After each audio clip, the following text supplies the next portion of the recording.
Good evening, everybody. This is Mellissa Thomas with Florida National News coming to you with your evening news rundown for your Wednesday, May 6th, 2020. Thank you guys for tuning in. I know it is a little closer to 7 o'clock. It's all good. We are continuing to bring you your news nonetheless. So, as always, guys, we'd like to start off with your COVID-19 update by the World Health Organization. So, as of today, we're looking at over 3.6 million confirmed cases globally with over 247,500 deaths across the world. In the US, we are at over 1.17 million confirmed cases with approaching 62,700 deaths. Here in the state of Florida, according to the Department of Health, we are at over 38,000 confirmed cases with approaching 1,540 confirmed deaths in the state. Now, jumping over to world news for you guys as it relates to COVID-19, the UK has reached record numbers in terms of their COVID-19 deaths. They are now number 2 in the world, second only to the United States of America. Over there, their deaths have spiked, unfortunately, and the majority of their deaths are coming from patients in care homes. And as of right now, the UK is sitting at over 32,000 deaths. And that was as of May 2nd. So the number may actually be a little bit higher than that. They've seen that steady increase in deaths in the care homes. So they've surpassed Italy now. Italy was a bigger hotspot before.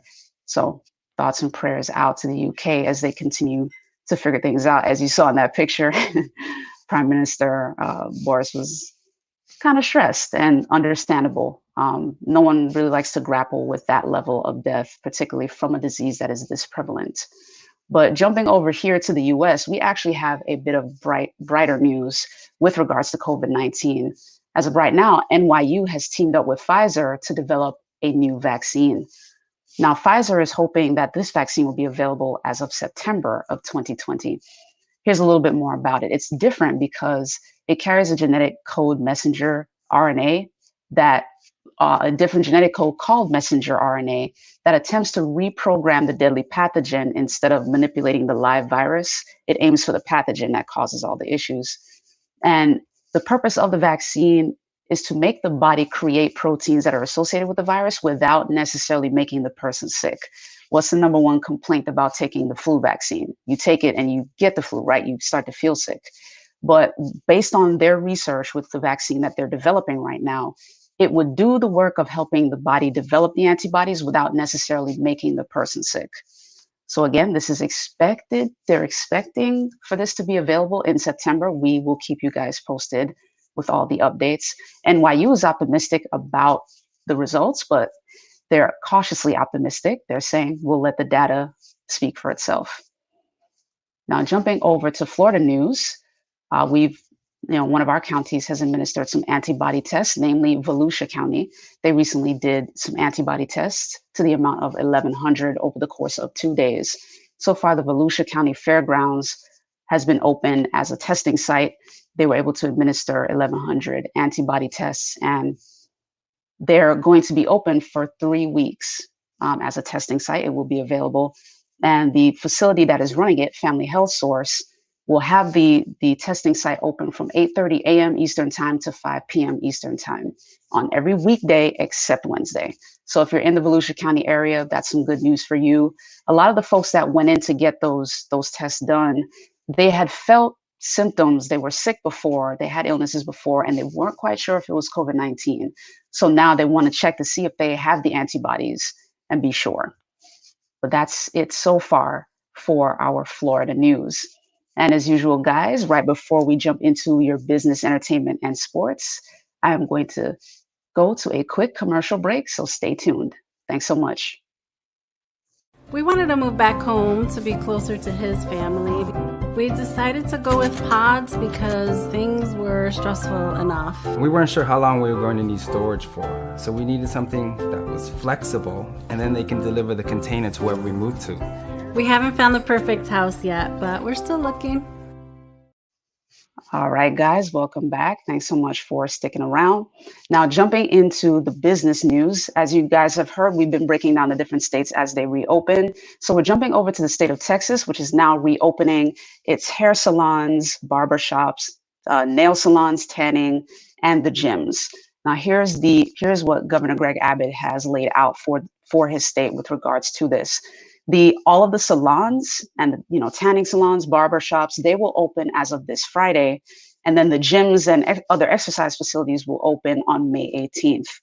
Now, the specifics with the gyms and facilities, exercise facilities, is that they can only be open at 25% capacity, and they will have to make sure that their locker rooms and their showers are closed, much like what we reported to you guys about the soccer team starting to come back in terms of the MLS with the individual trainings. The locker rooms and the showers will be closed.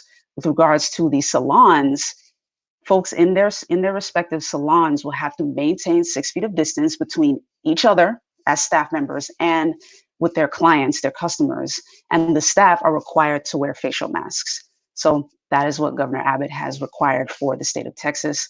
So best of luck to the state of Texas where that is concerned. We're starting to see some bits and pieces here in Florida as well.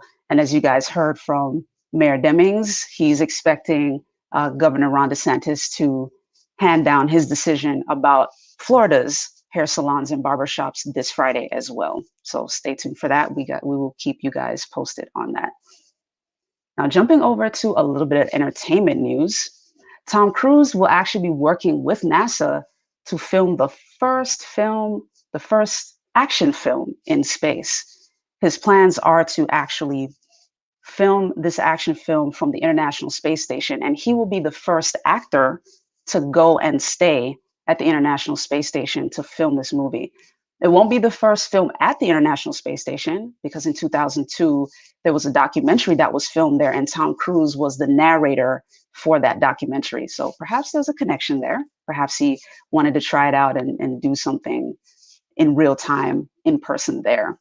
But best of luck to Tom Cruise with that particular venture. And now jumping over to sports, we wanted to close things out with a rather touching subject. Today, if you hadn't heard, was National Nurses Day. So if you're a nurse, we definitely offer you a virtual hug. If you know somebody who's a nurse, make sure you offer them a virtual hug, social distancing. But in honor of National Nurses Day, athletes from all over the major leagues honor their personal nurses. So we're talking about NBA players, players from the WNBA, NHL, the U.S. women's national team in soccer, even WWE. John Cena did a tribute as well. The MLS players, men from Major League Soccer. So here are a couple of quick tweets to show you guys about several of the players who decided to honor their nurses. What the challenge was, the initiative, was to hold up a jersey or create one and put the name of their particular nurse on the jersey. So here is Orlando's own Morgan. She's holding up her jersey in honor of her nurse. So congrats on that. And she's kind of a double representative there, both with the National Women's Soccer League representing the Orlando Pride and the U.S. Women's National Team. And with the WTA, women's tennis players, they honored their nurses as well. So as you can see, there's Naomi Osaka along with several other main players there honoring their nurses. It was actually a very touching tribute. If you guys want to take a look at all of those, it is all up and down the Twitter feed. So even if you're not somebody that uses Twitter a lot, be sure to take a look at those. It was a pretty touching tribute. And by the way, not to be left out was e-gaming. There are several e-game players that were involved in that as well. They created jerseys, since they're not, they're not athletes per se.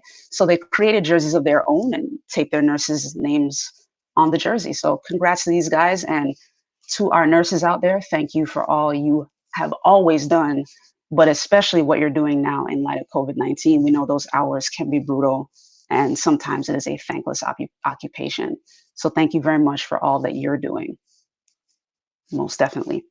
As for that, does it for us here at Florida National News, guys. Thank you for sticking around for the evening news rundown.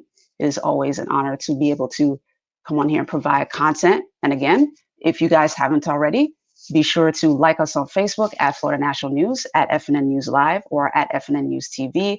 And on YouTube, you be sure to subscribe at Florida National News.